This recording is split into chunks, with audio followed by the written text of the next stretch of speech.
Bonjour, je suis Chris Burns et bienvenue dans The Network. Nous allons nous connecter dans un instant avec ceux qui font l'actualité pour comprendre les dessous d'un sujet crucial.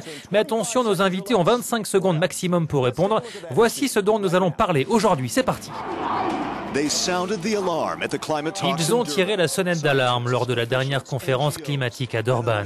Scientifiques, responsables politiques, ONG, tous sont d'accord sur un point. Si nous n'agissons pas rapidement contre les émissions de gaz à effet de serre, la température de la planète va augmenter dangereusement.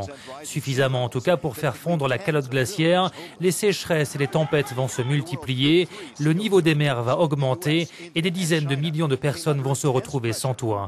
À Durban, les pays insulaires ont mis les trois pays plus grands émetteurs de CO2 que sont les États-Unis, l'Inde et la Chine devant leurs responsabilités. Les discussions marathon ont débouché sur un accord. Celui-ci prévoit d'établir d'ici à 2015 un pacte global de réduction des émissions de gaz à effet de serre. Il devra entrer en vigueur en 2020 et concernera pour la première fois tous les grands pays émetteurs. Mais il faut agir rapidement car après 2020, les spécialistes estiment qu'il sera trop tard pour empêcher la fonte des glaces. Connectons-nous désormais à cette édition de The Network. Depuis Oslo, nous recevons Samantha Smith, responsable de l'initiative mondiale Climate and Energy. Vous étiez la représentante de WWF à Durban. Depuis Copenhague, Jacqueline McGlade, vous êtes la directrice exécutive de l'Agence européenne pour l'environnement. Et Sir Graham Watson, au Parlement européen à Bruxelles, vous êtes un député européen britannique et président du Parti européen des libéraux, démocrates et réformateurs. Ma première question s'adresse à vous tous. Commençons par vous, Samantha. Durban était supposé remplacer Kyoto. Au lieu de cela, il a accouché d'une feuille de route qui prévoit d'autres discussions. Est-ce un échec? Est-il trop tard pour empêcher une catastrophe mondiale? Il n'est pas trop tard pour faire quelque chose contre le changement climatique. C'est la première chose que l'on doit se dire. On doit tous réfléchir, hommes d'affaires, gouvernements, à ce que l'on peut faire maintenant pour ralentir le changement climatique et éventuellement l'arrêter. Mais par rapport à ce que les gouvernements auraient dû faire, oui, on peut dire que c'est un échec. Ok, Jacqueline, quel est votre avis sur la question? Eh bien, je pense que cela a ouvert les portes à différents types de négociations. Des négociations plus équitables avec des pays qui ne se retrouvent pas forcément alignés sur leurs partenaires traditionnels et qui peuvent s'exprimer à travers leurs frontières, à travers leurs économies. Pour moi, c'est la grande réussite de Durban. Graham, pour Greenpeace, cet accord de Durban n'est rien de plus qu'un accord volontaire qui arrive au bout d'une décennie durant laquelle nous sommes passés de l'état de danger à celui de catastrophe potentielle.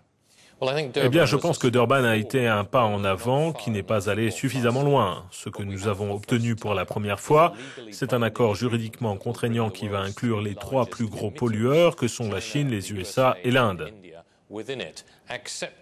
Un accord qui va les obliger à accepter que c'est une question de droit international et pas seulement un code volontaire de bonne pratique.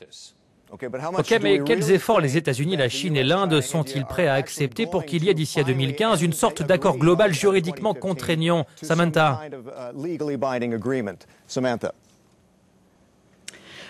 Eh bien, tout d'abord, je ne suis pas d'accord avec l'idée que cet accord est juridiquement contraignant. Le ministre de l'Environnement indien s'est exprimé dans la presse de son pays. Il a dit que ce n'était pas nécessairement le cas. Pour savoir si cet accord est juridiquement contraignant, il faut voir ce que les pays vont faire entre aujourd'hui et 2015, voir ce qu'ils sont prêts à accepter. Autre chose, certains pays comme la Chine font déjà beaucoup au niveau national pour lutter contre le changement climatique. Nous souhaiterions qu'ils fassent encore plus. Mais encore une fois, nous ne savons pas ce que les Chinois vont concrètement faire d'ici 2015 quand l'accord sera sur la table.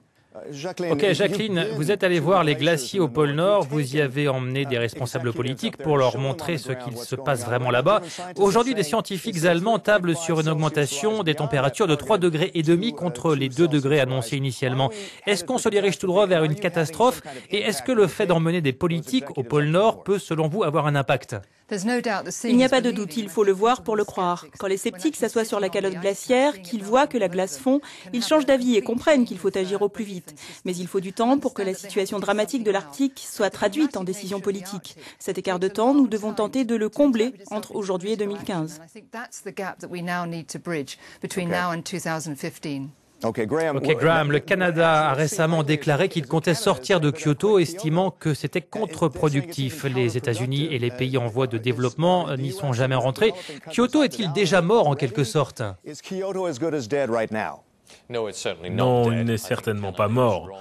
Je pense que le Canada a tort. Il est dommage que leur gouvernement conservateur ait pris une telle décision et j'espère que le prochain gouvernement fera marche arrière.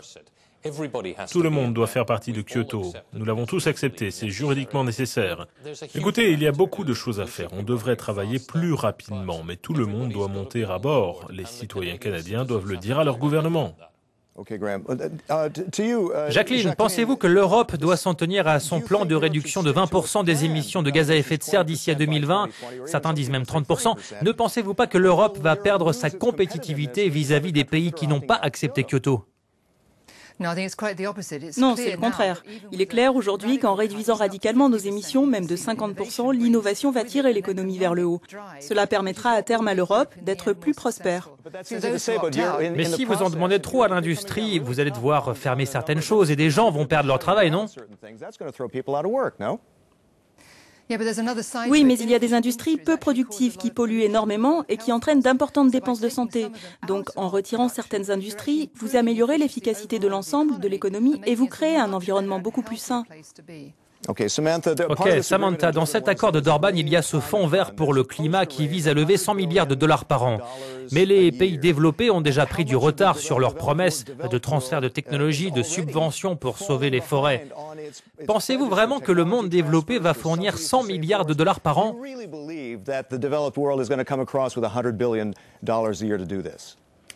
Je pense que le monde développé est capable de respecter ses promesses, c'est la première chose.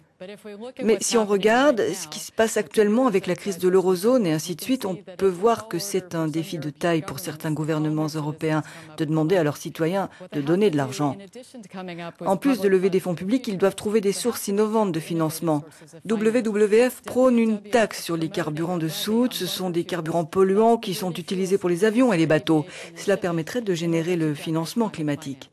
Jacqueline, les sceptiques pensent que l'homme n'a plus la situation sous contrôle, que peu importe ce que l'on fait, de toute façon le pire va arriver et que nos réductions d'émissions de CO2 ne font que détruire des emplois. Que répondez-vous aux sceptiques ? Si nous ne faisons rien, bien plus de personnes vont perdre leur emploi. Nous avons rencontré des lauréats du prix Nobel et des leaders politiques. Ils sont d'accord sur le fait que pour s'adapter, il faut être flexible. Mais au final, si nous n'agissons pas, bien plus de gens vont perdre leur emploi. Nous allons perdre notre mode de vie actuel. Graham, parlons des crédits carbone. Certains disent que c'est une plaisanterie, que l'idée de fixer un prix au carbone ne marche pas, que ces crédits carbone ne permettent pas de réduire les émissions de CO2. Qu'en pensez-vous ? Non, ce n'est pas une plaisanterie. Il est vrai que le système ne marche pas encore correctement. Nous n'avons pas encore le tarif adapté, mais le crédit carbone, c'est le meilleur moyen d'utiliser les mécanismes du marché. Et ne l'oubliez pas, les forces du marché sont les plus efficaces dont nous disposons pour combattre les changements climatiques. L'Union européenne a raison sur ce point, comme elle a eu raison sur plein d'autres questions. Et je pense qu'avec le temps, cela va être reconnu. Ok, Samantha, maintenant, à propos de cette idée qui a émergé à Durban, de capter, de stocker le carbone, de mettre les crédits carbone sous le mécanisme de développement propre, pensez-vous que c'est une bonne idée ? Est-ce que c'est une réponse, selon vous, aux réductions de CO2 ? Non, WWF pense que ce n'est pas approprié.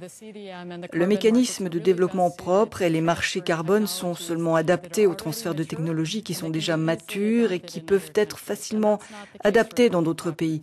Et ce n'est pas le cas pour le captage et le stockage de carbone. Peut-être qu'un jour, il y aura une solution de dernier recours, mais actuellement, on peut faire tellement plus avec les énergies renouvelables et l'efficacité énergétique. Jacqueline, que pensez-vous d'un programme d'urgence sur le nucléaire et le solaire ? Est-ce que ce serait la solution ? Non, je continue à penser que le système d'énergie distribuable, qui va remplacer à terme la vieille génération de l'énergie centralisée, est quelque chose que nous devons revoir. Car nous avons besoin d'utiliser des sources indigènes d'énergie, c'est-à-dire l'énergie solaire, c'est-à-dire une gamme d'énergies renouvelables, dont l'éolienne. Nous ne pouvons pas mettre tous nos œufs dans le même panier. Je remercie tous nos invités, Samantha Smith, Jacqueline McGlade et Sir Graham Watson. Je suis Chris Burns. À bientôt dans The Network.